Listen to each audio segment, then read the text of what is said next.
Israel ekonominya kuat karena otaknya juga kuat. Tuhan memberikan kecerdasan yang luar biasa sehingga ketika mereka menggunakan otak mereka, kemampuan pikir mereka itu menjadi sesuatu yang inovatif, penuh dengan kemampuan menghasilkan teknologi yang dibutuhkan oleh kita semua di masa modern ini.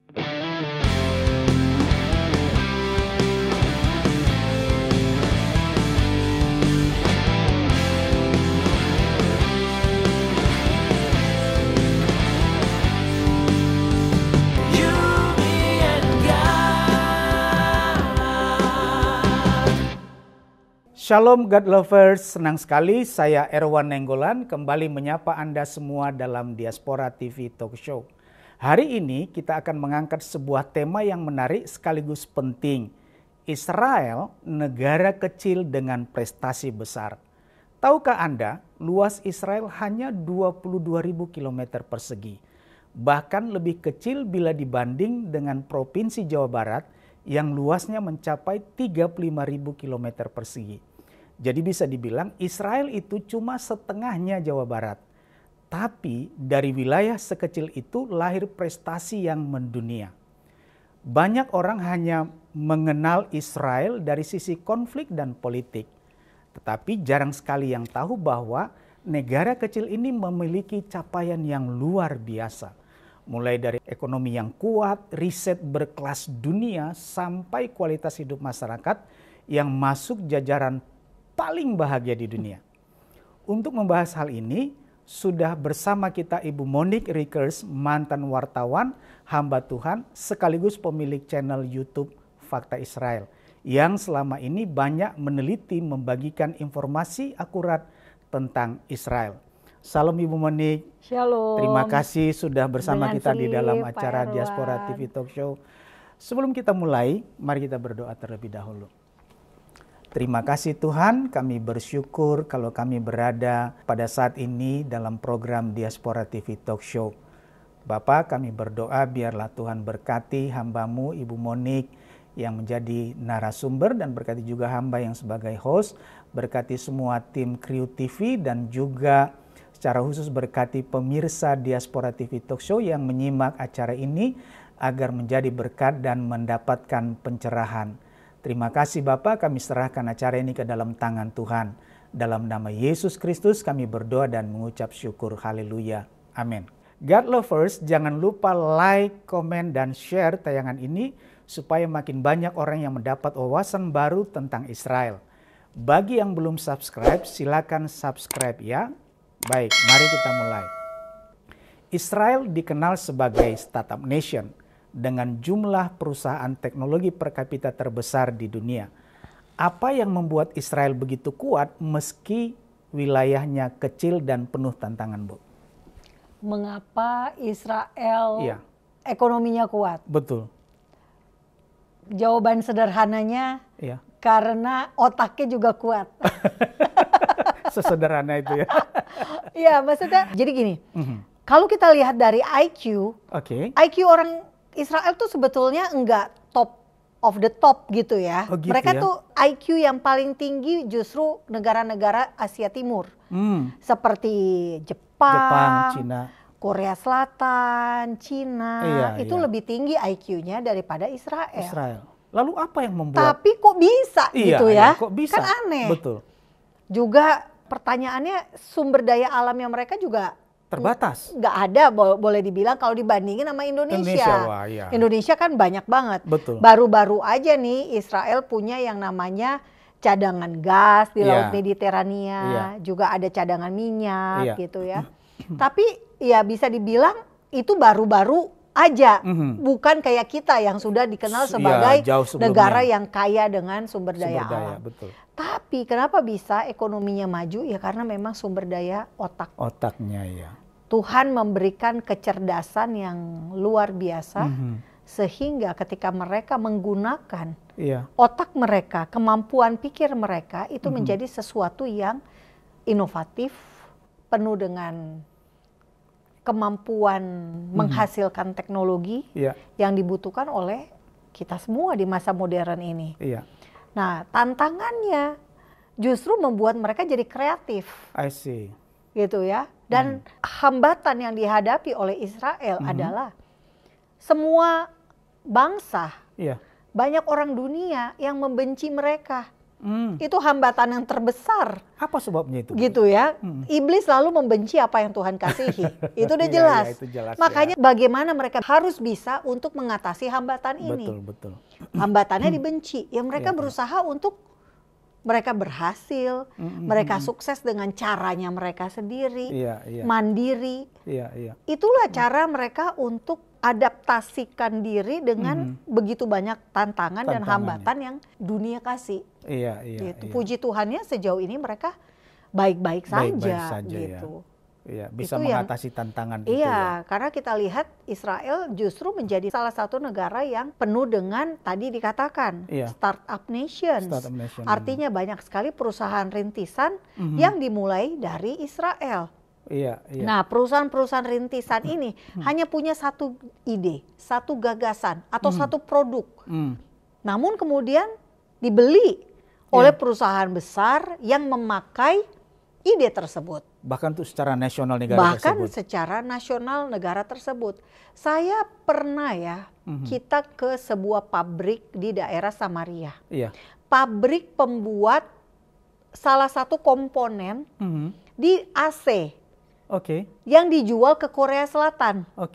Nah, yang menemukan itu orang Yahudi keturunan negara Arab. Saya lupa antara Tunisia atau Libya. Gitu ya. Negara di Afrika ini Tunisia dan Libya. Tapi ini orang Yahudi. Dan ternyata dia ini sudah menemukan beberapa penemuan dan dia punya paten 40-an. Wow. Dari satu itu nggak terkenal loh. Maksudnya saya nggak tahu kan. Ini dia itu siapa? Ternyata dia punya penemuan. Katanya ada 40-an paten. Hak paten. Salah satunya yang dia bisniskan adalah komponen AC. Mungkin di AC rumah kita. Kalau kita beli produk dari Korea Selatan, itu salah satunya menggunakan dari orang Yahudi Tunisia ini gitu. Itu tadi ya. Jadi apa perusahaan rintisan itu nggak selalu dimulai dengan sesuatu yang besar. Namanya juga rintisan. Hanya kecil aja idenya, tapi itu menjadi sesuatu yang bernilai. Dikapitalisasi menjadi sangat bagus. Berdampak besar. Secara uang menghasilkan. Betul. Kalau bicara angka, berapa sebenarnya income per kapita Israel hari ini? Bagaimana posisi Israel dibandingkan negara-negara Eropa dan Timur Tengah? Kalau kita sekarang bicara angka, saya akan bacakan dari apa yang saya lihat. Pada kuartal pertama tahun 2025, produk domestik bruto Israel ini dikatakan tumbuh sebesar 3,4%. Lebih cepat daripada pertumbuhan Amerika. Amerika. Nah, menurut Bapak bagus nggak nih 3,4%? Bagus ya. Karena ini lagi perang nih negaranya. Lagi perang aja bisa tumbuh seperti itu. Karena ini kuartal pertama tahun 2025. Nah, tahun 2024 majalah The Economist menempatkan ekonomi Israel sebagai yang terbaik ke-6 di dunia. Di dunia, wow. Ke-6 lumayan dong. Lagi perang nih lagi. Lagi perang, terus penduduknya juga nggak begitu banyak. Penduduknya nggak begitu banyak. Teritorinya juga cuma setengahnya Jawa Barat. Setengahnya Jawa Barat. Nah, startup teknologi, perusahaan-perusahaan rintisan yang dihasilkan oleh anak-anak muda Israel, itu mendapatkan investasi yang lumayan besar, Pak. Artinya masih dilirik, masih ada yang beli, masih ada yang niat nanam duit di perusahaan-perusahaan ini. Lalu nilai mata uang, shekel itu atau shikal di Alkitab kita menguat. Jadi lebih lumayan lah di masa perang sekali lagi.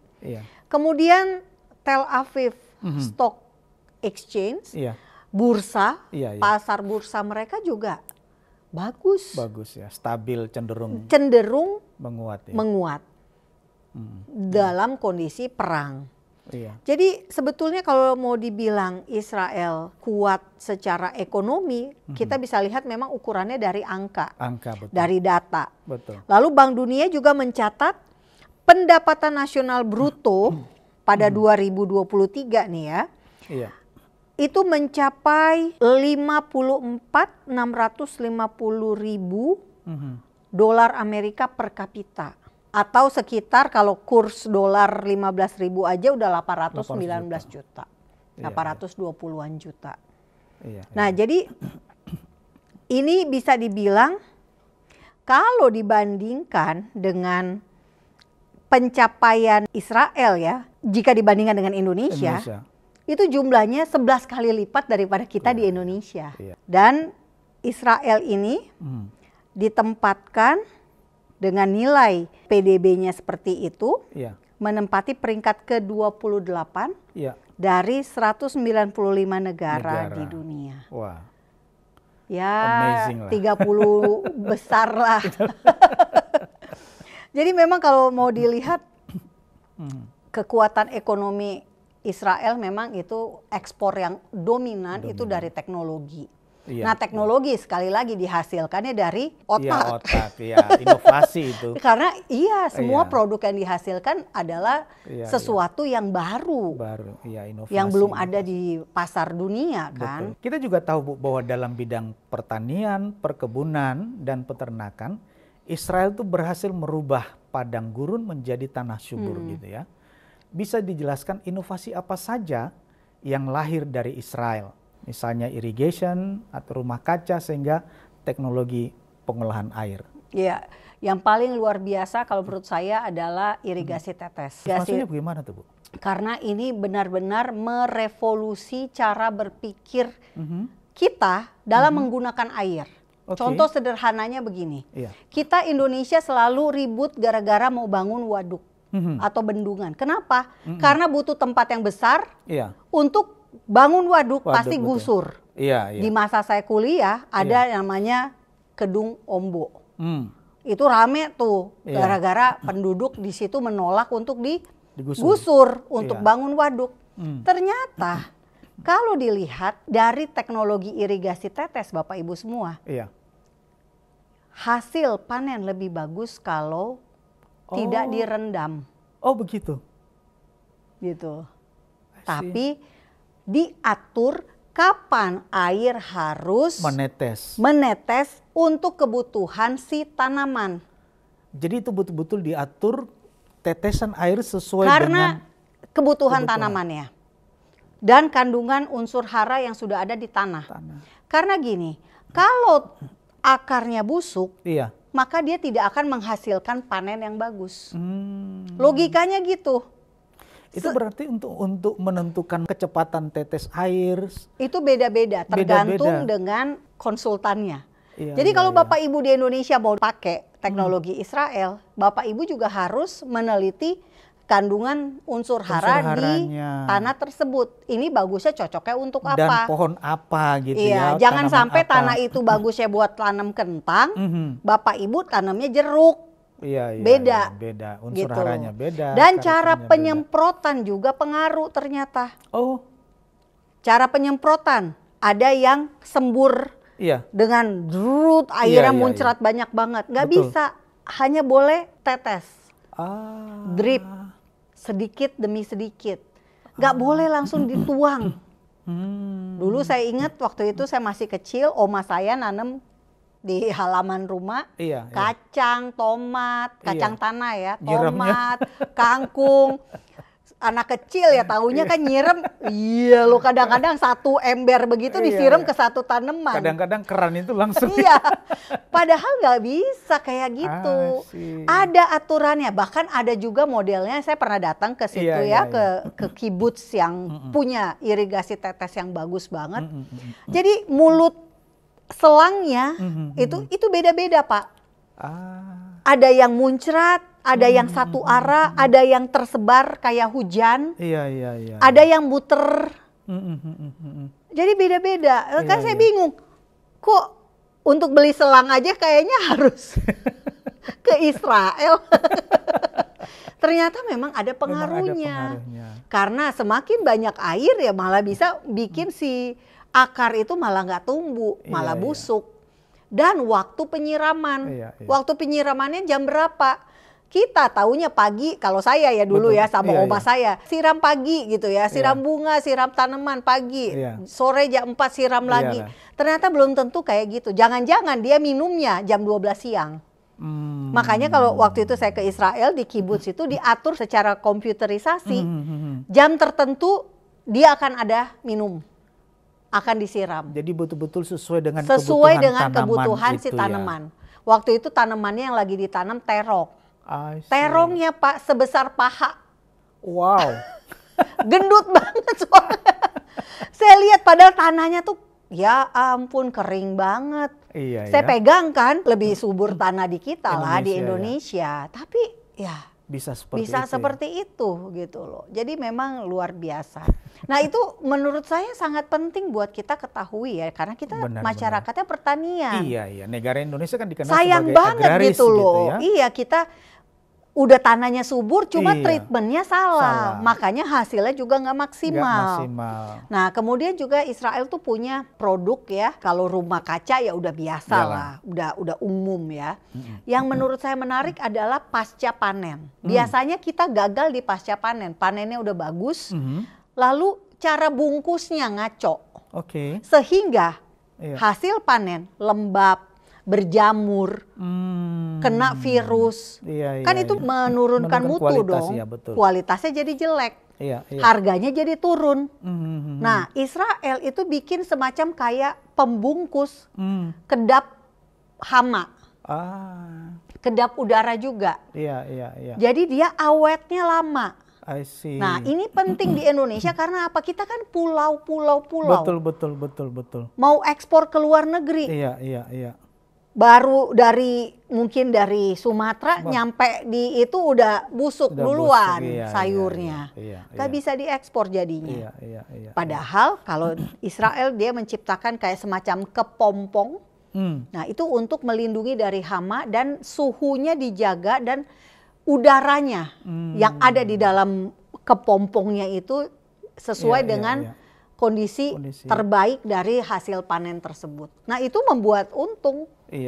Jadi nggak perlu repot-repot bangun gudang-gudang, tapi isinya yang disimpan mutunya nggak jelas. Mendingan nggak usah pakai gudang-gudang yang bagus, seadanya aja di halaman rumah misalnya, tapi dibikin kemasannya, packagingnya untuk mencegah hama.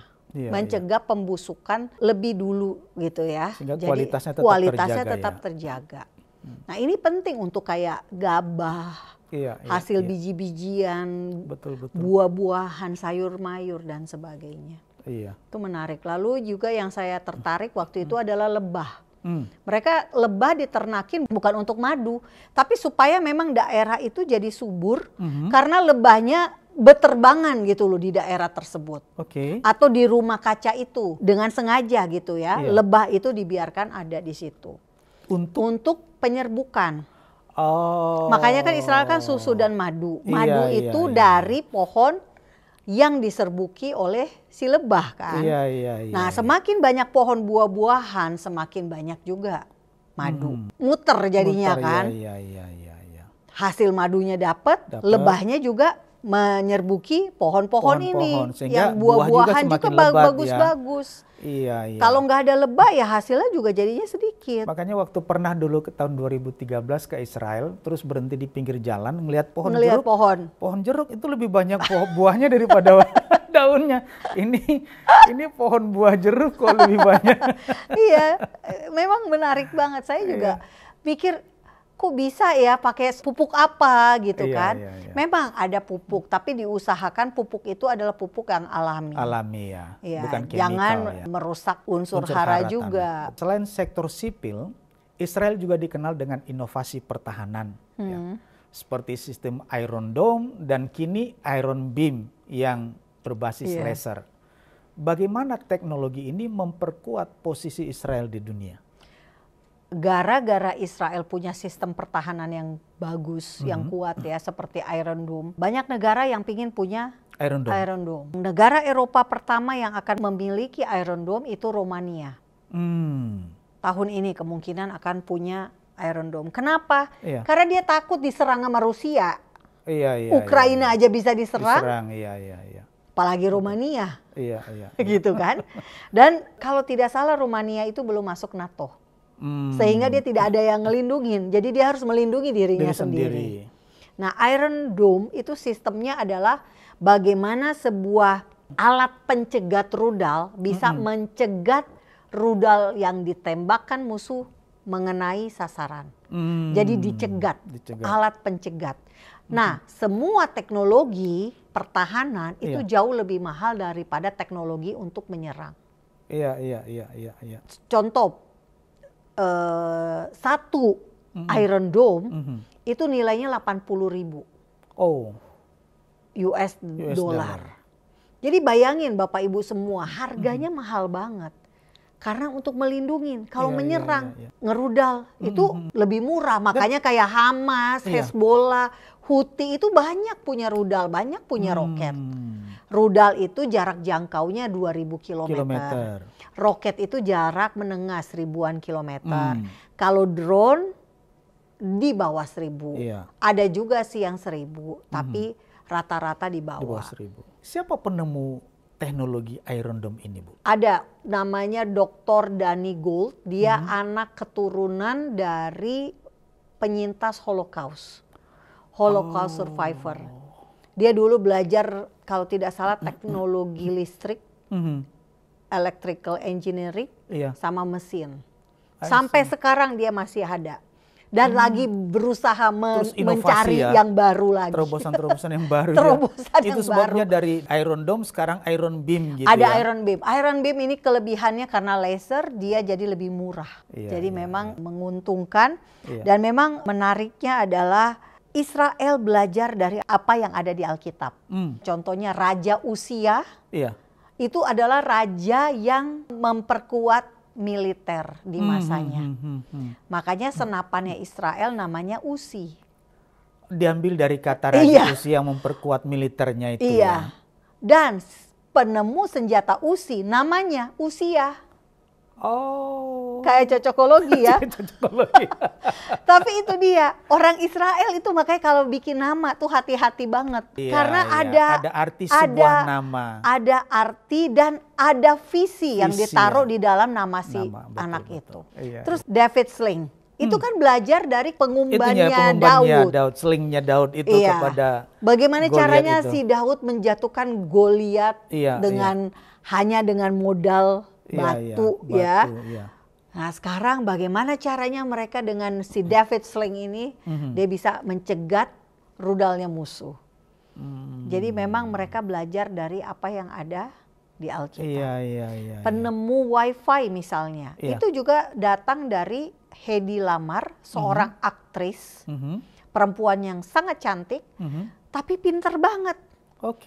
Dia menemukan Wi-Fi karena waktu itu dia ingin punya teknologi nirkabel untuk mencegat Nazi Jerman mendeteksi kapal-kapal yang mau menyerang Hitler. Kapal-kapal Nazi di masa Perang Dunia. Sekutu gitu ya. Sekutu ingin menyerang Hitler. Nah gimana caranya supaya nggak terdeteksi? Harus menggunakan teknologi nirkabel. Nah itulah cikal bakal dari penemuan Wi-Fi. Bioetanol. Bioetanol itu ditemukan oleh Presiden pertama Israel, Chaim Weizmann. Karena dia adalah seorang pakar biokimia. I see. Jadi dia bisa punya kemampuan kimia, dia bisa menjadi penemu, punya hak paten beberapa banyak. Temuan ya. Tapi juga dia adalah seorang aktivis, sehingga akhirnya dia menjadi presiden. Wow. Dan kita pakai bioetanol kan? Kita pakai.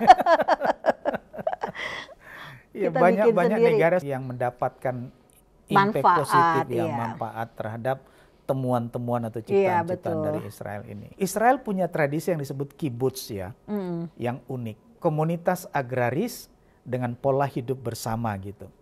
Bisa cerita sedikit soal kibbutz ini? Apakah kibbutz ini masih relevan sampai hari ini? dan apa kontribusinya terhadap ekonomi sosial di Israel? Kalau kita lihat kibbutz itu sebetulnya bisa dibilang tulang punggung dari negara Israel. Oh, karena kibbutz itu artinya secara nggak langsung adalah kampung atau desa. Oke. Satu kibbutz itu mungkin isinya hanya 50 sampai 200 rumah. Iya. Desa lah ya. Iya, atau kakak, kepala keluarganya segitu. Dengan satu rumah itu, satu keluarga itu mungkin bisa isi ibu bapak dengan 4 anak, ibu bapak dengan 6 anak, dan sebagainya. Dan yang menarik, satu kibbutz mengelola ekonomi bersama-sama untuk kesejahteraan bersama. Oh. Jadi misalnya, satu kibbutz punya pertanian. Iya. Mereka semuanya sama-sama mengelola tanaman alpukat.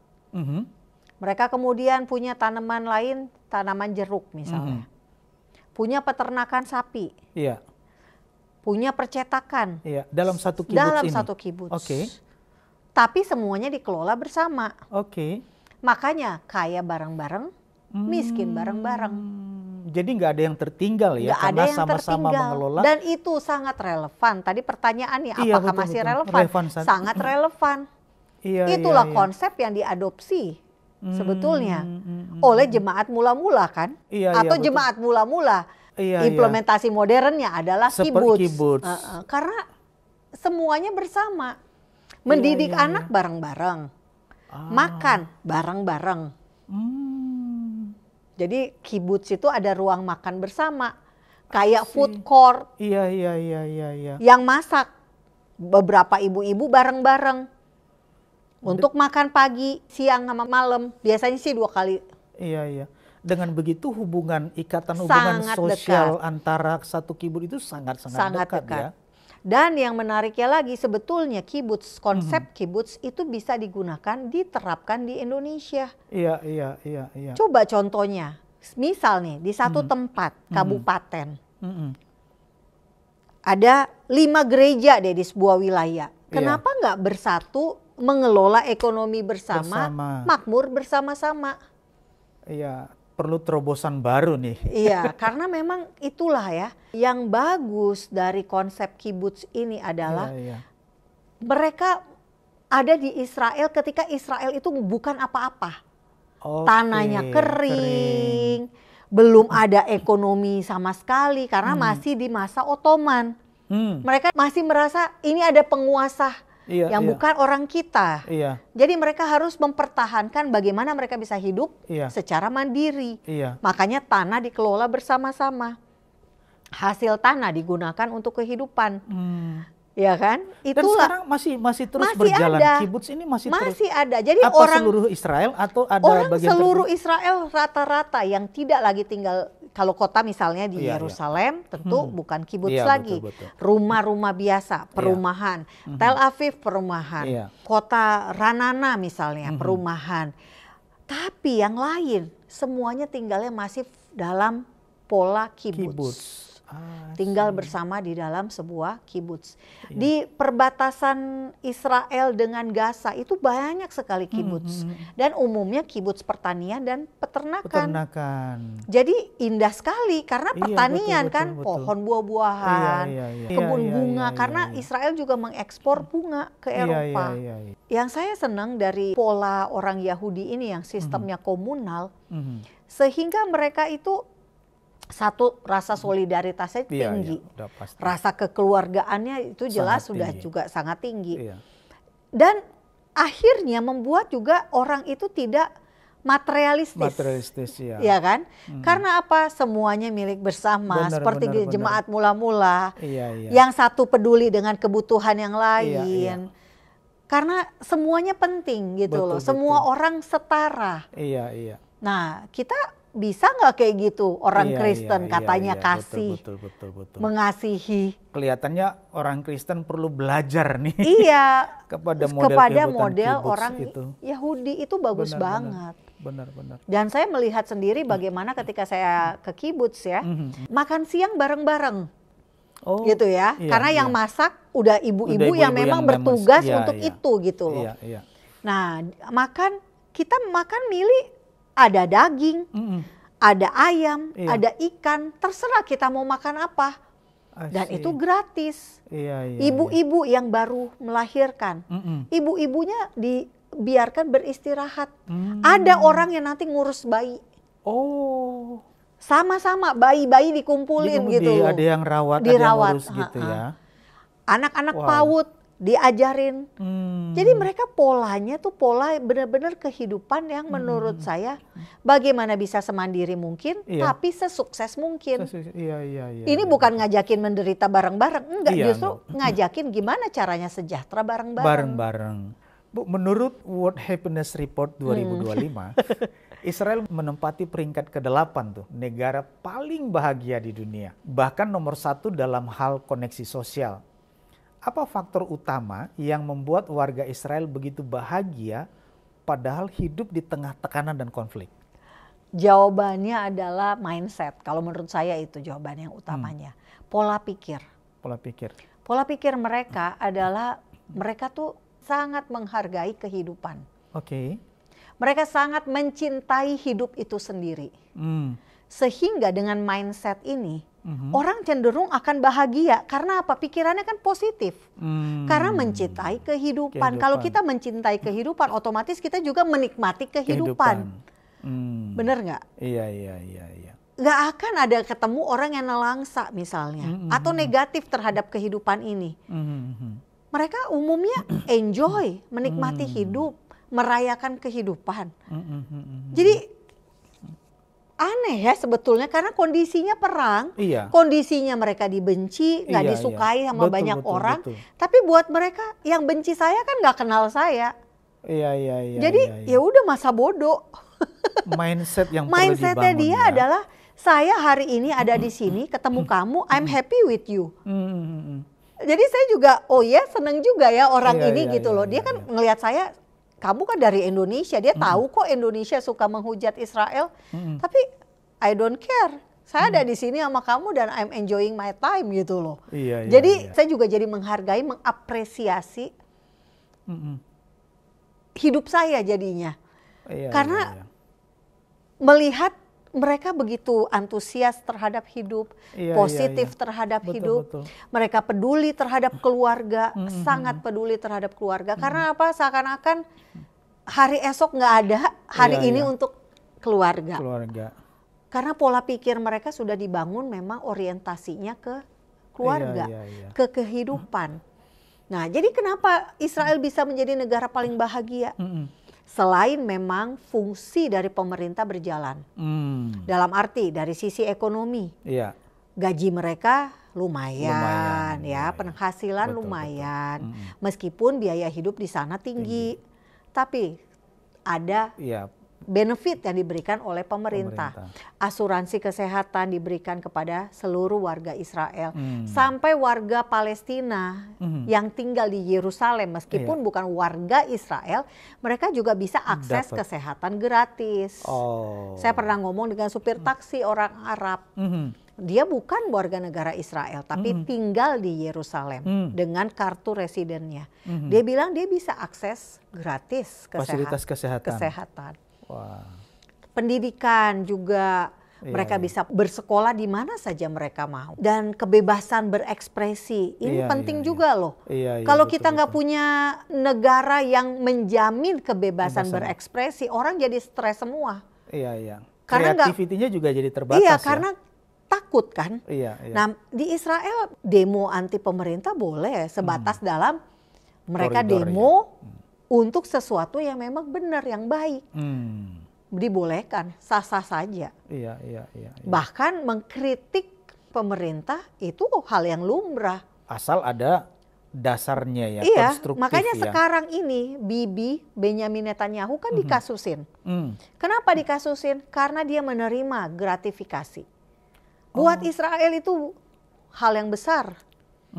Pejabat itu nggak sembarangan di sana. Menerima gratifikasi itu nggak boleh. Menerima fasilitas meskipun dari teman, bukan pejabat loh. Nggak bisa. Nah, hal-hal yang kayak begitu menurut saya nilai-nilai yang harus memang ada untuk kita bikin, untuk kita bahagia. ya kan? Kan bahagia itu dari dalam ya, bukan ya. dari Bukan situasi dari dari luar. luar. Joy itu dari dalam diri kita sendiri. Betul. Dan juga memang mereka punya kesadaran bahwa mereka adalah bangsa yang diberikan Taurat. Bangsa yang terikat hukum dengan Tuhan.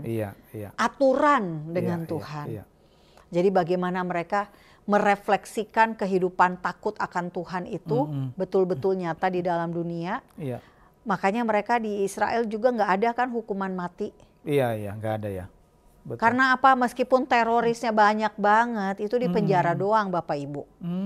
Bahkan Yahya Sinwar yang akhirnya tewas ya, dibunuh Israel waktu dia di penjara pada saat dia ditangkap karena melakukan aksi teror. Ketika dia diketahui kanker otak, Israel mengobati sehingga dia sembuh keluar penjara, malah jadi teror. Malah bikin aksi teror 7 Oktober 2023. Tapi intinya adalah negara ini bisa menjadi negara paling bahagia karena satu, dia punya nilai-nilai Alkitab. Yang kedua, orientasinya merayakan kehidupan. Menikmati hidup, menghargai hidup itu sendiri. Karena apa? Hidup itu dari Tuhan. Benar. Nefas. Nafas buat kita. Tuhan memberikan nafas, meniupkan nafas kepada Adam. Betul. Nah itu yang dari Tuhan. Jadi nggak boleh manusia sebenarnya mengambil nafas itu karena itu dari Tuhan sendiri. Jadi ya kita memang bukan orang Israel, tapi kita bisa menerapkan nilai-nilai atau kualitas-kualitas yang mereka terapkan. Sehingga minimal kita jadi orang Kristen yang bahagia di Indonesia. Betul.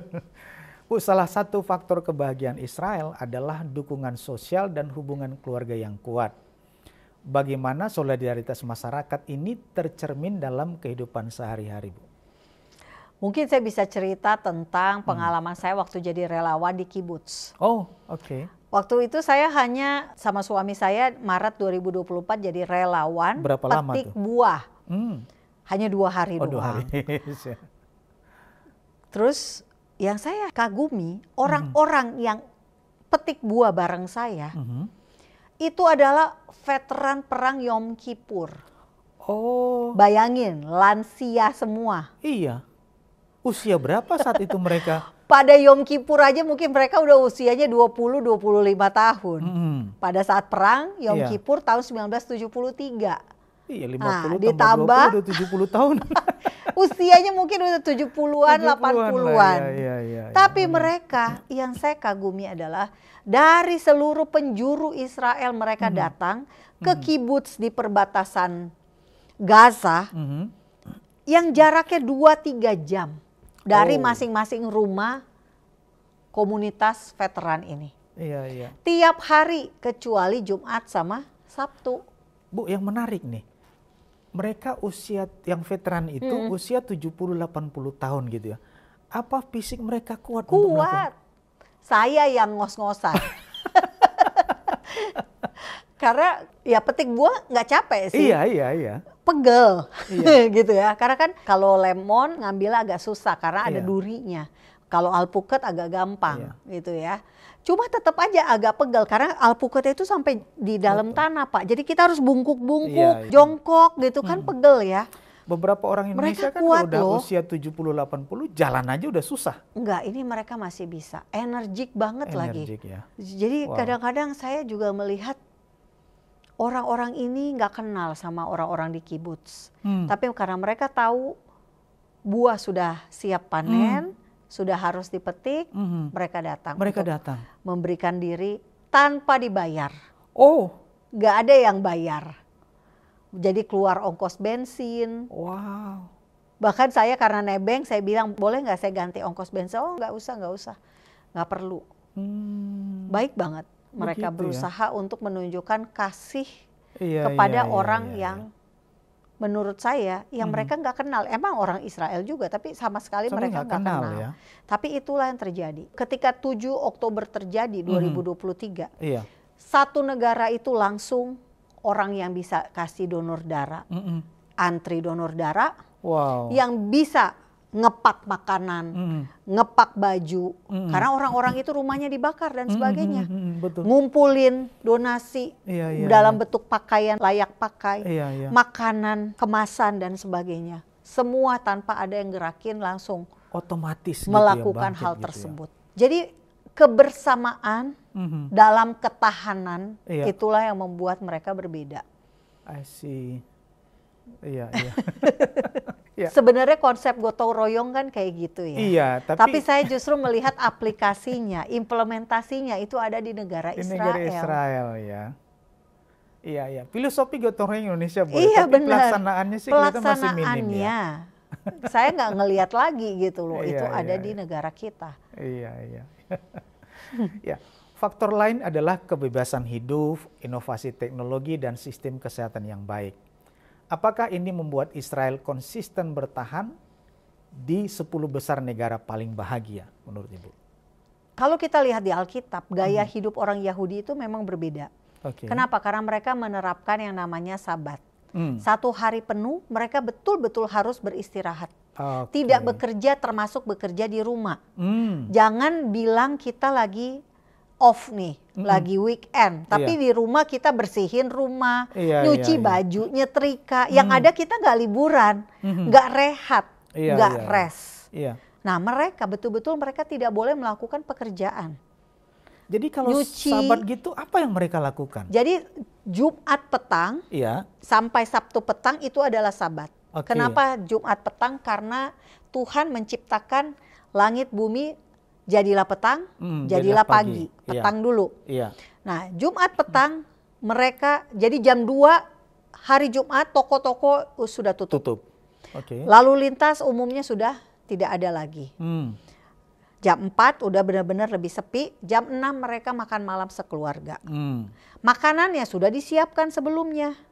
Untuk hari Jumat malam dan Sabtu siang. Dari Jumat malam mereka Sabat, makan bersama keluarga, ngobrol, cerita. Itu kan membangun hubungan antara bapak dengan anak, suami dengan istri. Sehingga harusnya kita kalau di Indonesia kita terapkan, ini juga membuat keluarga kita juga jauh lebih erat, lebih saling mengasihi, lebih solid. Nah, setelah itu mereka hanya bisa baca. Mereka nggak boleh nonton TV, nonton film nggak boleh. Hari Sabat itu? Hari Sabat, hanya boleh baca. Bacanya juga baca Alkitab, baca buku rohani. Nggak boleh baca-baca yang macam-macam. Nggak boleh menjahit, nggak boleh. Pokoknya ada 39 pekerjaan yang dilarang, dan yang menarik ya pekerjaan itu adalah pekerjaan yang berkaitan dengan menghasilkan karya. Menghasilkan sesuatu gitu ya. Itu dilarang malah. Kenapa? Karena konsep dari Sabat adalah kita ketemu Tuhan.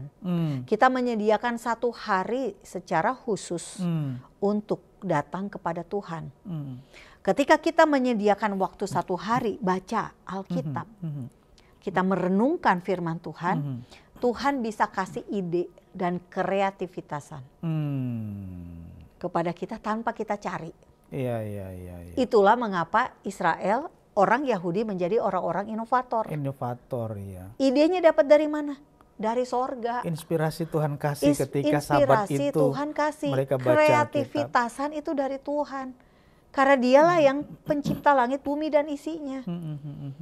Coba kita di Indonesia, kita bersusah payah untuk mendapatkan sesuatu. Tapi dengan caranya kita mengandalkan kemampuan kita, kekuatan kita sendiri. Kita merasa diri kita hebat. Kita mampu kok kerja 7 hari seminggu. Nggak pakai ke gereja, nggak pakai istirahat. Yang penting untuk keluarga 7 hari seminggu. Itu jagoan versi manusia. Tapi di mata Tuhan justru kamu nggak humble. Kamu mengandalkan kekuatanmu sendiri. Harusnya kamu mengandalkan saya dong. Saya yang menciptakan kamu. Saya tahu yang terbaik buat kamu itu apa. Ya makanya kamu harusnya Duduk manis, baca, kamu nanti saya kasih ide. Iya. Besok-besok Senin tiba-tiba kamu udah ketemu orang aja yang akan memberkati pekerjaanmu. Iya. Akan memberkati usahamu. Sebetulnya di situ rahasianya. Di situ rahasianya.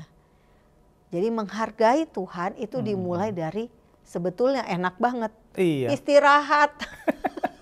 Iya nggak sih? Kan nggak repot, nggak disuruh ngapa-ngapain loh. Tuhan kasih yang caranya enak, tapi manusia justru mau yang nggak enak. Istirahat. Tanya, Tuhan apa yang harus saya lakukan? Apa sih kehendakmu Tuhan? Kata Tuhan gini, istirahat. Cuma kitanya aja yang sok perkasa gitu kan. Aduh, saya kadang-kadang juga, kalau saya, ya itu dia. Saya benar-benar mencoba menghargai Sabat betul. dengan baca Alkitab. Dan ternyata emang benar, banyak hal yang saya nggak ngerti. Tuhan kayak singkapkan. Tuhan singkapkan ketika saya menyediakan waktu khusus buat Tuhan. Itu waktu bersendiri dengan Tuhan untuk ya. Ketemu Tuhan lah ibaratnya gitu ya. Iya. Nah setelah itu hari Sabtu malam bebas. Mau ngapain, mau ke sama keluarga, mau ke mall, buka Sabat ya. Setelah itu ada juga yang ke sinagoga dulu, baru abis itu pergi kemana-mana. Minggu makanya adalah hari pertama dalam tradisi Yahudi. Dan menjadi hari kerja. Orang Yahudi ya, bangsa Israel, gaya hidupnya adalah gaya hidup yang membuat mereka juga menjadi orang-orang yang positif, orang-orang yang sehat, pikirannya jernih, dan juga makanannya juga udah diatur untuk menyehatkan tubuhnya. Ada istilah yang saya suka ingat adalah clear heart, clean mind. Jadi hatinya bersih, pikirannya juga bersih. Actionnya juga jadi bersih. Jadinya otomatis hidup kita keturutan gitu kan dengan cara berpikir dan hati kita. Nah mereka kayak begitu. Jadi hasil yang diperoleh oleh bangsa ini bukan dari banting tulang. Iya. Konsep dunianya kan, aduh kita kerja banting tulang, peras keringat, aduh kayaknya udah kasihan banget gitu lah hidup ya. Padahal enggak, cara yang paling utama rest. Iya betul. Sabat. Menenangkan diri, mengademkan pikiran gitu loh dari hiruk pikuk dunia. Iya. Itu dia. Betul. Ya Bu, tahun 2023 Israel bahkan sempat menduduki posisi keempat dunia. Apa yang bisa dipelajari negara lain termasuk Indonesia dari cara Israel membangun masyarakat yang bahagia di tengah tekanan? Ya itu tadi kali ya, harus mengikuti gaya hidup orang Yahudi, dalam hal ini nilai-nilainya dari Alkitab. Gitu. Sumbernya hanya satu kok. Karena Tuhan yang menciptakan kita. Kita kayak gini aja deh, manual booknya apa sih? Ya Alkitab. Ya kita ikutin aja manual book. Ya kan? Kecuali ada Bapak Ibu yang merasa bukan diciptakan oleh Tuhan ya. Jadi ya udah Bapak Ibu mau memilih manual booknya dari buku yang lain gitu ya.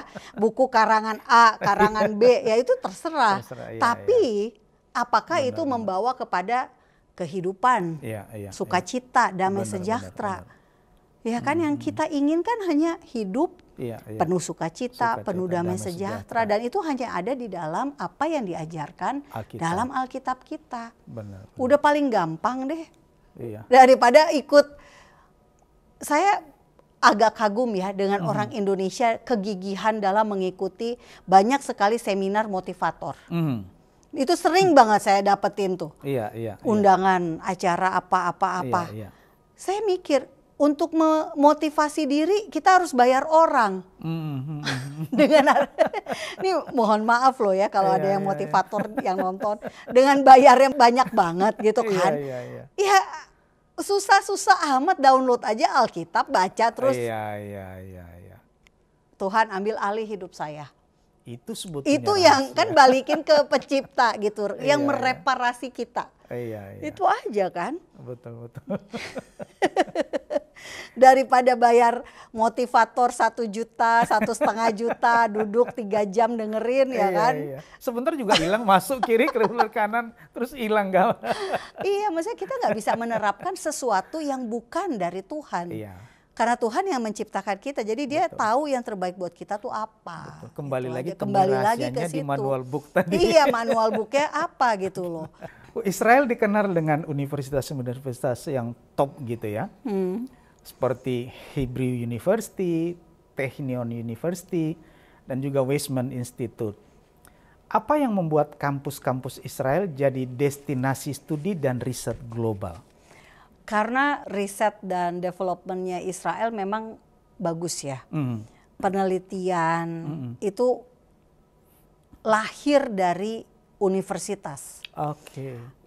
Tapi laboratorium kehidupan yang sebenarnya di dunia nyata yang sebenarnya adalah ketika mereka masuk ke tentara. Orang Yahudi, orang Israel harus masuk wajib militer di usia 18 tahun. Itu wajib itu ya? Orang, iya, pria selama 3 tahun, perempuan 2 tahun. Saat mereka di wajib militer itu, umumnya mereka belum ke kampus kan? Iya. Karena wajib militer setelah high school, setelah SMA. Di sana mereka mendapatkan pengalaman hidup dari mereka menjadi tentara. Iya, bertugas menjadi dari tentara. situ mereka menemukan ide yang baru. Mereka mendapatkan pengetahuan yang baru, pengalaman kehidupan. Itulah yang dibawa ke kampus. Jadi di kampus dia udah tahu saya mau ngapain, menghasilkan apa, dan sebagainya. Contoh nyatanya teman saya nih di Israel jadi tentara. Selama dia menjadi tentara, dia menemukan ide bahwa harusnya kita punya pengintaian seperti A, B, dan C misalnya. Teknologi itulah yang dia pakai bikin perusahaannya. Yang akhirnya dibeli sama IBM. Dan ini banyak sekali terjadi. Sehingga kampus itu bukan belajar teori. Tapi gimana dari kampus ini ide saya jadi hasilnya apa hasilnya? Jadi hasilnya bukan gelar. Hasilnya kamu bikin teknologi apa? Kamu menghasilkan inovasi apa? Gitu. Karena mereka datang udah dengan oke, saya mau ini, saya mau itu. Oke, mereka belajar memang. Tapi belajar untuk ini hasilnya apa? Gitu loh. Dari konsep, dari sebatas ide. Ada hasil. Jadi kampus-kampus di sana bukan hanya sekedar teori. Bukan hanya sekedar belajar Makanya teori. Cina pun mengambil kurikulum dari Israel. Untuk pertanian ada 4 kampus. Yang belajar dari Israel. Kurikulumnya dibawa semua ke Cina, diterapkan di kampus Cina ada 4 kampus. Pertanian di Cina, semua kurikulumnya dari Israel. Kelihatan Indonesia perlu belajar juga. Technion, kampus teknik dari Israel sudah dibangun di Cina. Jadi ada Technion Cina. Technion Cina. Mereka betul-betul ngambil semua dari Israel. Israel, apakah Israel merasa butuh pengakuan? Enggak, karena mereka sudah sadar bahwa ketika Tuhan menjadikan mereka sebagai sebuah bangsa, mereka harus menjadi berkat buat bangsa-bangsa, buat bumi. Kejadian 12 ya kan? Iya. Siapa memberkati Israel diberkati, siapa mengutuk akan dikutuk. Nah, mereka bagian dari menjadi berkat buat bumi. Iya. Jadi berkat buat dunia. Jadi mereka nggak perlu, mereka merasa nanti Cina lebih maju dong pertaniannya. Enggak gitu, ya malah memang semakin bagus ya, semakin saya menjadi menjadi berkat. Dan gitu. Sekarang memang dilihat bahwa teknologi pertanian Cina begitu maju pesat. Nah itu semuanya dari kampus-kampus Israel, dari teknologi dan inovasi Israel. Penyerbukan pakai drone, itu juga dilakukan oleh mereka. Bagaimana meningkatkan kualitas benih. Nah seperti itu semuanya dipelajari. Belum lagi yang medis. Itu udah jauh lagi teknologinya lebih canggih lagi. Semuanya dari kampus. Ada satu teman saya, dia meneliti kelelawar. Bagaimana caranya menciptakan pesawat mungkin yang canggih seperti kelelawar. Jadi apa ya, hal yang buat kita ngapain ngamatin alam, ngapain ngamatin kelelawar, kodok, burung. Buat mereka justru belajar. Dari apa yang disediakan alam itu akan menghasilkan sebuah teknologi. Benar. Jadi ilmu alam, nature, justru adalah sesuatu yang buat mereka kayak di Weizmann Institute. Itu justru jadi ilmu yang membuat kamu akan punya teknologi yang baru. Karena kamu belajar dari alam. Karena Tuhan sudah menciptakan binatang-binatang, hewan-hewan sedemikian rupa dengan semua kelebihannya gitu kan. Dan itulah yang bisa dipakai oleh kita. Kalau kita mau mikir gitu kan. Bu, apakah mungkin orang Indonesia mendapatkan beasiswa dari pemerintah atau universitas di Israel? Kalau iya, kira-kira bagaimana jalurnya? Nah, kalau kita di Indonesia mau kuliah di Israel bisa. Asal bayar sendiri dulu. Setelah masuk baru bisa cari beasiswa. Itu. Jadi caranya adalah bayar sendiri dulu, masuk baru cari beasiswa. Besar nggak, mahal nggak kira-kira biaya kuliah? Mungkin hampir sama dengan kuliah di Amerika. Hampir sama biayanya kuliah di Australia. Bedanya mungkin biaya hidup. Kalau di Israel bisa jadi lebih mahal. Itu ya. Tapi tentu saja kelebihannya juga lebih banyak. Betul. Jadi kalau mau menguliakan anak, kalau bisa ke Israel, kenapa tidak? Betul. Lebih bagus juga kan, karena apa? Mereka bisa langsung ketemu dengan pasar kerjanya. Apalagi kalau sekarang yang orientasinya sudah ke teknologi. Dunia digital. Benar. Dunia AI yang positif ya, bukan AI yang negatif, bikin video-video hoax, bukan. Ini AI yang positif. Positif misalnya apa? Dengan AI mereka bisa mempunyai CCTV. CCTV-nya bukan hanya satu ngadep sini doang. Tapi dia bisa misalnya muter. Dan kalau dia ada teknologi mengenal wajah, bisa tersambung dengan orang yang memang dicari misalnya. Jadi udah ada koneksi dengan database yang seperti itu. Bisa presisi, lebih presisi. Karena kadang-kadang kalau di CCTV orang nggak bisa kelihatan mukanya dengan jelas. Nah ini dia dengan perbesaran bisa dengan teknologi. Jadi sekarang ini ya apa yang dulu tidak ada, sekarang ada. Tapi masalahnya apakah itu untuk kebaikan atau bukan gitu loh. Banyak ilmuwan Israel yang menerima hadiah Nobel di bidang kimia, ekonomi, dan lain-lain. Bisa disebutkan berapa nama dan penemuan penting mereka? Ada satu namanya Profesor Robert Aumann. Dia Nobel Ekonomi. Robert Aumann ini dia adalah seorang Yahudi Ortodoks. Ahli kitab suci. Dia menghasilkan Nobel tentang matematika ekonomi.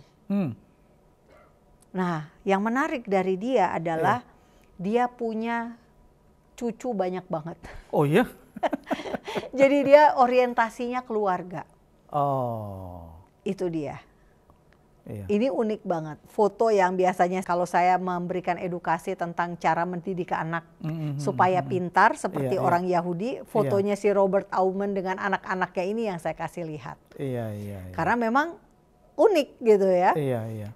Profesor matematika, ekonomi, tapi ahli Alkitab.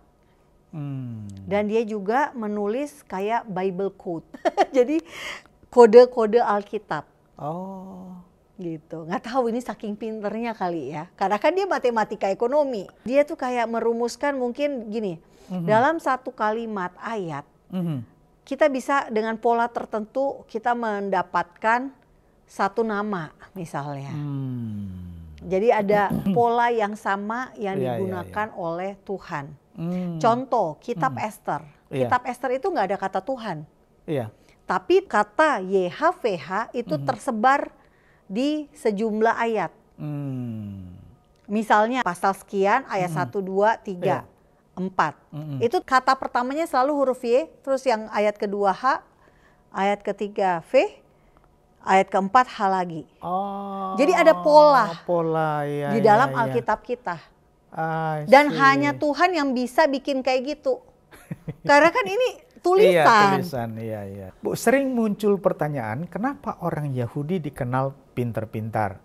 Bagaimana pola pendidikan anak Yahudi di rumah dan sekolah yang membuat mereka unggul dalam riset dan teknologi? Ini karena dari materi ini saya ya. Kalau saya mengedukasi para ibu untuk mendidik anak supaya cerdas seperti orang Yahudi, itu ada buku yang namanya Pirkei Avot, The Teaching of Our Fathers. Ini seorang rabi Yahudi menulis tentang pola pendidikan Yahudi. Mereka percaya anak umur 5 tahun, Bapak Ibu lihat 5 tahun mulai mengenal ayat Alkitab. 5 tahun? 5 tahun. Yang kedua, anak 10 tahun sudah harus mengerti hukum lisan Yahudi. Hukum lisan itu misnah. Hukum yang tidak ditulis di dalam Alkitab, tapi dipercaya diturunkan tradisi demi tradisi dari Musa. Yang ketiga, umur 13 tahun mereka sudah tahu hukum Yahudi yang ada di dalam Taurat. 613 hukum itu. Umur 13 tahun, masih muda dong. Iya, karena 13 tahun ini mereka sudah bar mitzvah. Bar mitzvah adalah seorang anak dianggap sudah cukup dewasa, sehingga dia sudah tahu mana yang benar, mana yang salah. Mana yang boleh, mana yang nggak boleh. Tuhan Yesus juga bar mitzvah kan, ke bait suci. Yang dia terlepas hilang. Nah itu momen seperti itu. Anak umur 13 tahun dianggap sudah bisa tampil di muka jemaah untuk baca kitab suci. Torah pertama kali secara publik. Nah, umur 15 tahun mereka mulai belajar tentang kumpulan tafsiran, kumpulan pembahasan dari rabi-rabi Yahudi dalam sebuah buku yang disebut Talmud. Umur 15 tahun? Umur 15 tahun mereka sudah belajar, sudah mengenal. Apa semua anak-anak Yahudi diterapkan seperti itu? Kebanyakan mereka tahu polanya. Jadi mereka sudah secara tidak langsung keluarga menerapkan. Umur 18 tahun mereka dianggap sudah bisa menikah. Dianggap sudah dewasa karena sudah bisa tahu hukum, tahu kebenaran, sudah bisa memulai hidup. Umur 20 tahun mewujudkan hidup. Dengan cara apa mewujudkan kehidupan? Bekerja, punya pekerjaan. Lalu kemudian umur 30 tahun mereka dianggap sudah punya otoritas. Makanya Yesus memulai pelayanan pada umur 30 tahun. Yesus memulai pelayanan umur 30 itu sesuai dengan tradisi Yahudi ini. Banyak yang mulai dari umur 30 juga kalau kita lihat di Alkitab. Nah, terus 40 tahun itu dianggap orang itu sudah punya kearifan dan sudah siap lepas landas. Makanya ada istilah life begins at 40 dari Yahudi. Jadi umur 40 Bapak Ibu, kalau Bapak Ibu masih pelanga-pelongo, ada yang salah. Harusnya 40 Bapak Ibu sudah stabil, sudah menikmati hidup. Karena Bapak Ibu sudah tahu tujuan. Bapak Ibu sudah punya keluarga, sudah punya pekerjaan, sudah menyelesaikan sebagian besar dari kehidupan kita gitu loh. Udah di usia 40 karena 80 let's say dikasih umur setengahnya udah jelas sudah gitu loh, menikmati sudah dihasilkan. Tentunya ini tidak terjadi dengan sendirinya ya, karena dibangun itu mulai pola, dari 5 tahun pola ya. Dari seorang ibu Yahudi. Jadi kalau lelucon ya, bercandaan di masyarakat Yahudi itu selalu bercandainnya ibu Yahudi. Karena ibu Yahudi itu powerful banget. Jadi kayak emak-emaknya itu yang kayaknya dominan lah. Dominan. Kenapa? Karena ibu itu dianggap dialah yang membuat sebuah keluarga itu jadi sukses atau jadi jatuh. Betul. Karena apa? Semua orientasi dalam kehidupan mereka itu pusatnya kan keluarga. Jadi kalau ibunya nggak bener, anak juga nggak jelas. Suami apalagi nggak bisa dia jadi imam yang baik. Jadi benar-benar mereka tuh emak-emak Yahudi itu benar-benar mereka hormat banget, respect banget. Bahkan teman saya bilang waktu ibunya meninggal, dia itu hampir setengah hidupnya tuh kayak ikut pergi. Saya bilang bukannya istri. Enggak, ibu saya katanya. Jadi dia sangat menghormati ibunya gitu loh. Ya? Iya, dan ibunya itu adalah segalanya. Jadi rasa respect terhadap ibu itu luar biasa.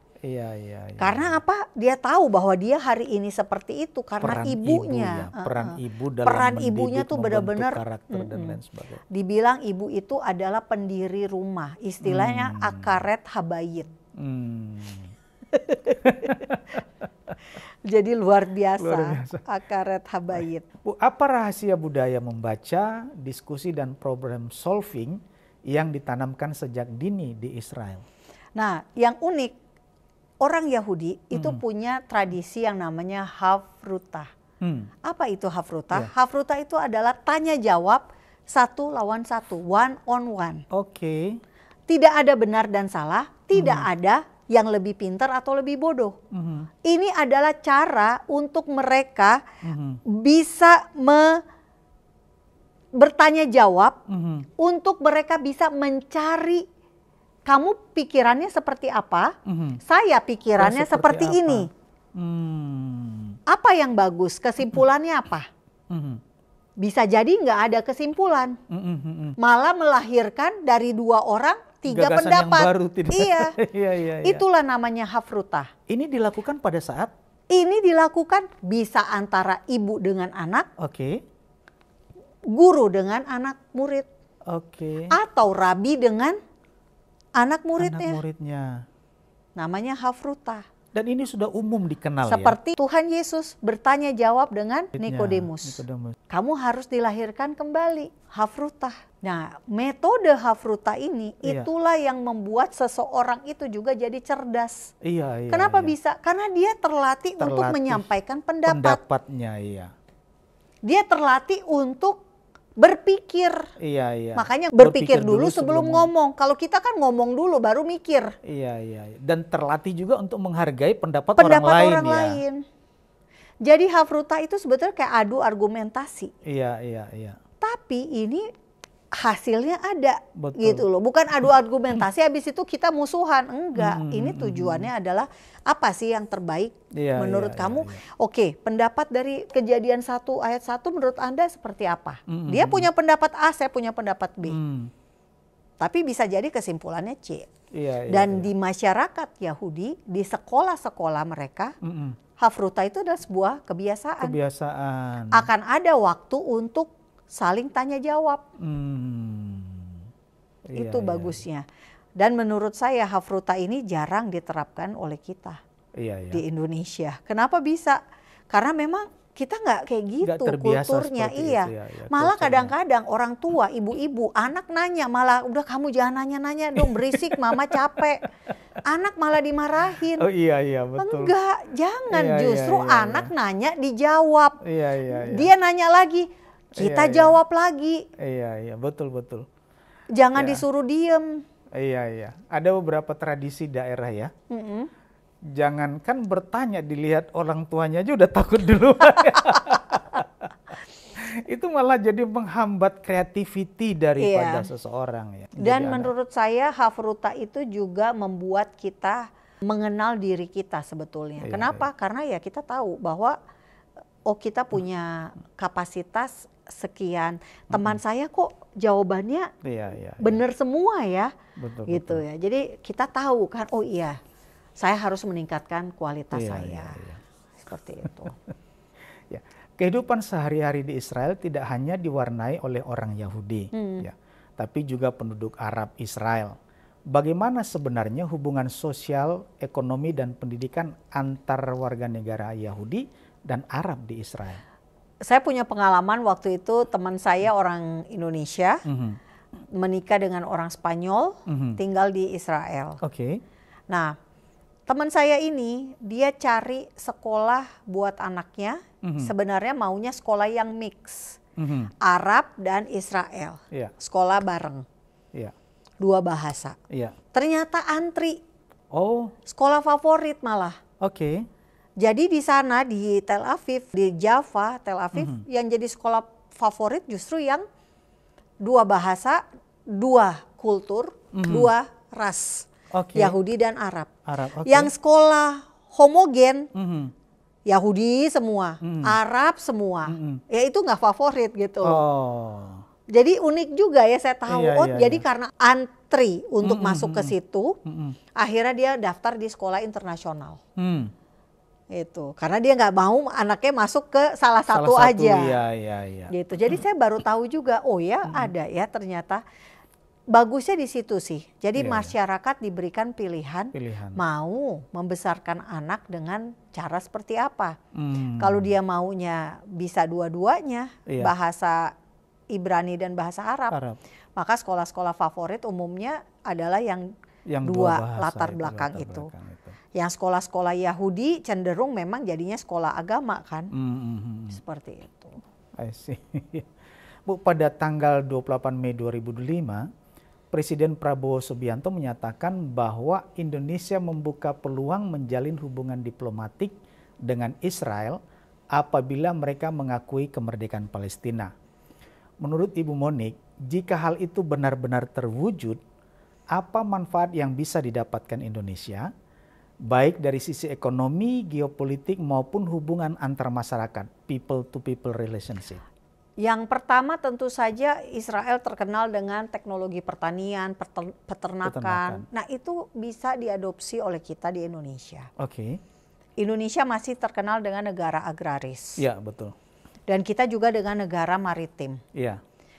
Sumber kekayaan laut kita melimpah. Iya. Tapi kita selama ini tidak tahu mungkin cara mengolah ikan laut di darat. Benar.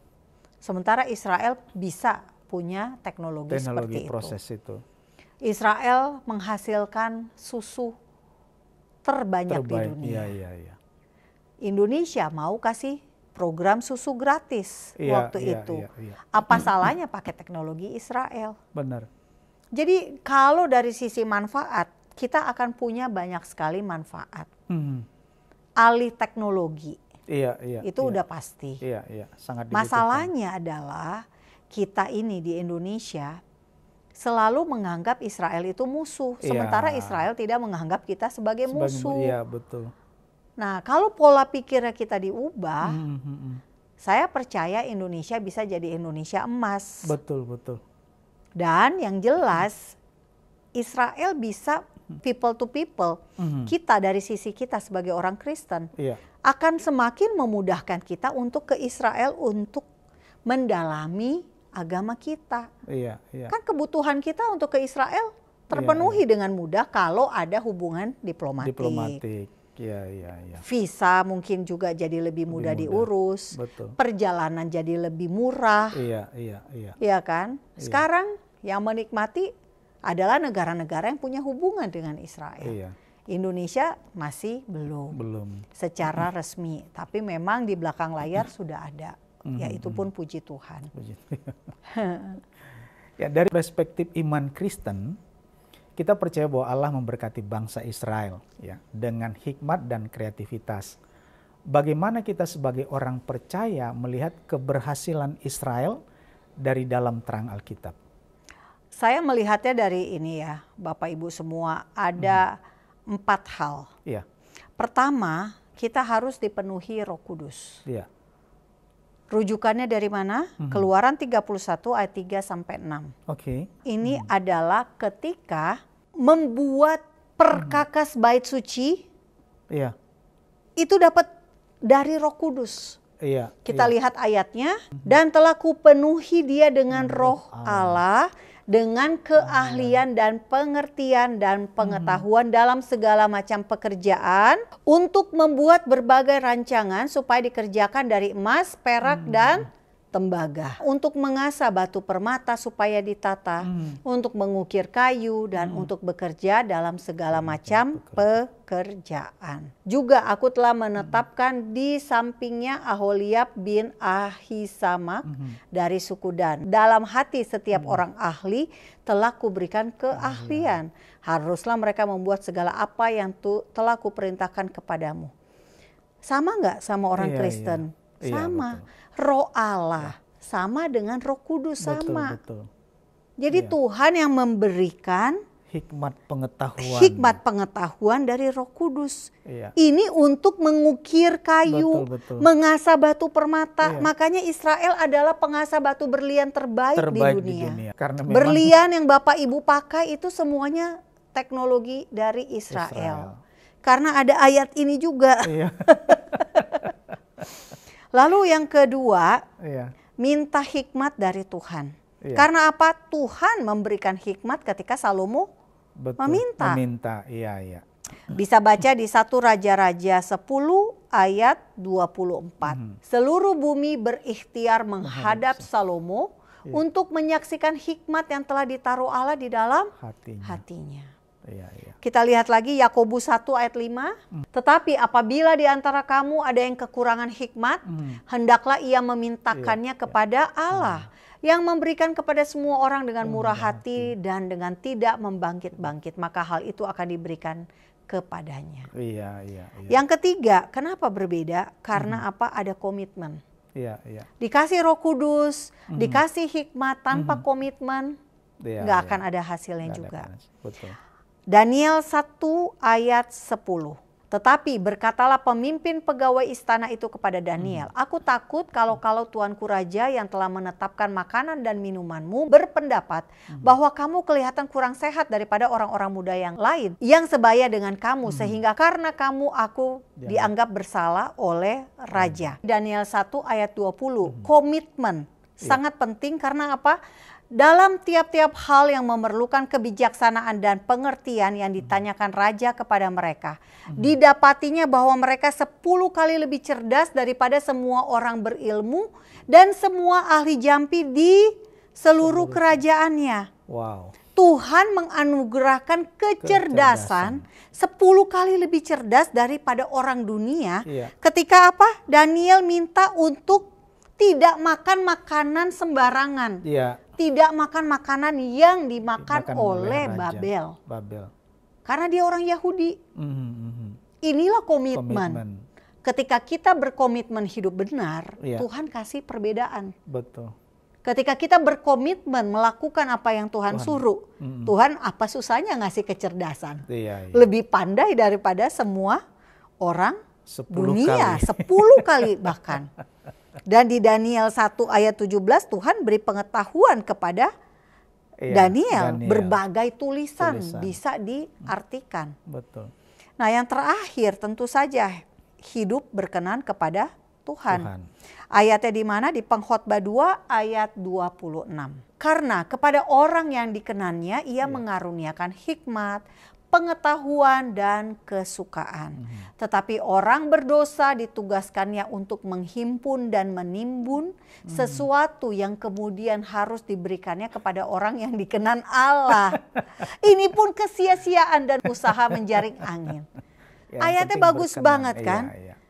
Kita berkenan kepada Tuhan, Tuhan yang akan mindahin dari orang-orang yang susah payah menghimpun kekayaan, dikasihlah kepada Bapak Ibu karena hidup Bapak Ibu berkenan. Kuncinya berkenan ya. Kuncinya hidup berkenan. Jadi ada 4 hal yang menurut saya penting buat kita lakukan. Baik Bu, apa pelajaran yang bisa kita ambil sebagai orang Kristen ketika melihat bangsa Israel bisa membangun peradaban modern sambil tetap mempertahankan iman dan tradisi mereka? Kalau menurut saya Israel adalah bukti kasih karunia Tuhan. Ketika bangsa ini masih ada di masa modern dengan segala kelebihannya, itu menunjukkan bahwa apa yang dikatakan Alkitab, ditulis Alkitab itu adalah iya dan amin. Betul. Jadi ketika Bapak Ibu galau, Bapak Ibu melihat hidup Bapak Ibu nggak menentu, nggak jelas, balik lagi kepada Tuhan, kepada Alkitab. Israel bisa dipulihkan Tuhan, apalagi hidup Bapak Ibu yang sudah ditebus oleh darah Yesus. Bener nggak?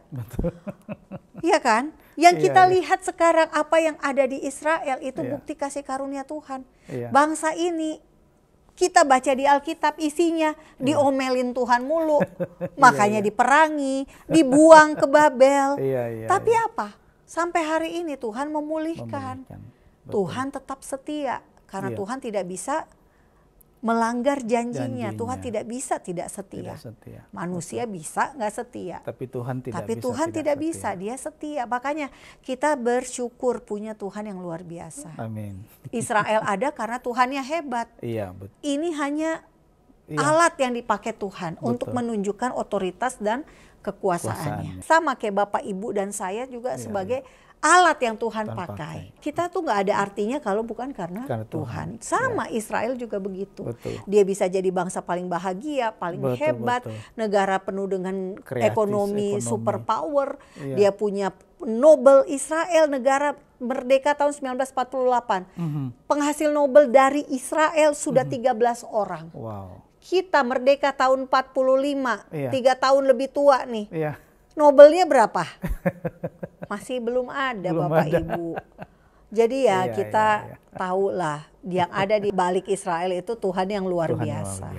Bukan Israel yang hebat, tapi Tuhan yang hebat. Amin. Bu, kalau dirangkum, apa pesan penting yang kita bisa bagikan kepada audiens, khususnya God Lovers, tentang makna dari keberhasilan Israel di bidang ekonomi, pendidikan, dan kehidupan sosial? Kalau saya bilang gaya hidup, memang suka nggak suka kita ikutin caranya Tuhan. Tadi cara mendidik anak juga kita lihat pola yang ada di Alkitab. Semua mau bisnis Bapak Ibu ada di Alkitab. Jadi Alkitab itu buku yang serba ada, serba bisa. Bisa bikin Bapak Ibu kaya, bisa bikin Bapak Ibu selamat, ya nggak sih? Bisa bikin Bapak Ibu bahagia. Hidup kan? Hidup gitu loh.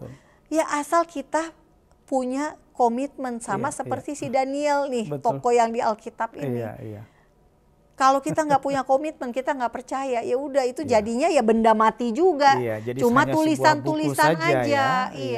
Nggak hidup sama sekali. Tapi ketika Bapak Ibu benar-benar percaya, iman itu yang menggerakkan Tuhan. Hati Tuhan tergerak melihat iman Bapak Ibu. Iman kita menarik dia. Itu dia. Baik, God Lovers, hari ini kita sudah mendengar penjelasan yang luar biasa dari Ibu Monique Rickers tentang Israel. Mulai dari ekonominya yang kuat, pendidikan dan riset yang mendunia, hingga kualitas hidup masyarakat yang ternyata masuk dalam daftar paling bahagia di dunia. Kita belajar bahwa Israel bukan hanya tentang konflik, tetapi juga tentang ketekunan, inovasi, dan berkat Tuhan yang nyata dalam perjalanan bangsa ini. Terima kasih banyak untuk Ibu Monique, untuk wawasan yang sangat berharga. Dan terima kasih juga kepada Anda, God Lovers yang setia menyimak. Jangan lupa like, komen, dan share, supaya semakin banyak orang yang diberkati dan tercerahkan. Bagi yang baru pertama kali bergabung, silakan subscribe dan aktifkan lonceng notifikasi, supaya tidak ketinggalan pada episode Diaspora TV berikutnya. Saya Erwan Nenggolan, pamit undur diri. Tetap ikuti Diaspora TV Talk Show karena kita akan terus membahas pertanyaan-pertanyaan penting tentang iman, bangsa Israel, dan karya Tuhan dalam sejarah. Tuhan Yesus memberkati.